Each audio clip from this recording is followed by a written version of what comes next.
Venezuela, a country sitting on the largest proven oil reserves in the world, and right now it's becoming a new geopolitical chessboard. The US and Western powers are stepping back in, China's watching closely, and oil markets are shifting. What's driving this sudden interest? Who stands to gain or lose? And what does it all mean for oil prices around the globe? Let's break it down. For years, Venezuela's oil industry was isolated by US sanctions, but things changed in late 2023, when the Biden administration temporarily lifted restrictions, allowing companies like Chevron to operate and export oil again. Production surged, from under 800,000 barrels per day to nearly 900,000 in early 2024. US and European firms like Repsol and Eni started moving Venezuelan crude to Western markets. Why does this matter?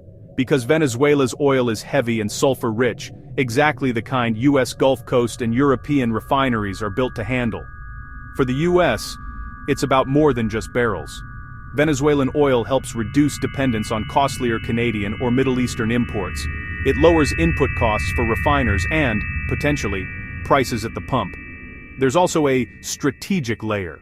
By re-engaging in Venezuela, the US gains leverage in Latin America, boosts refinery jobs at home, and creates new investment opportunities in joint ventures and infrastructure.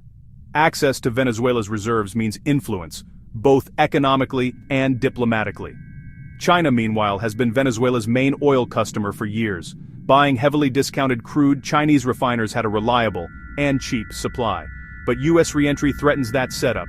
China has protested loudly. Officials accuse the US of interfering and violating Venezuela's sovereignty. Behind the scenes, Beijing fears losing both access and leverage. And if more Venezuelan oil heads to the US, China might have to look elsewhere, likely at higher cost. How will this affect oil prices? In the short term, not much. Markets are already well supplied, with OPEC Plus and non-OPEC producers ramping up. Even if Venezuela adds 1 million barrels per day, it's not enough to flip the global balance, but the regional picture could shift. US refiners may pay less for heavy crude, Brent WTI spreads might widen, and OPEC will be watching. If Venezuela's exports grow too fast, they may tighten quotas elsewhere. So, what's really at stake? For the US, it's a rare chance to secure cheap oil, strengthen domestic refining, and gain a strategic edge in the Western Hemisphere. For China, it's a challenge to energy security and influence, and for global oil markets, it's a slow but significant shift. This isn't just about oil, it's about power, policy, and positioning in a changing world. If you found this breakdown useful, hit like, subscribe, and tell us in the comments, who's really winning in Venezuela's oil revival?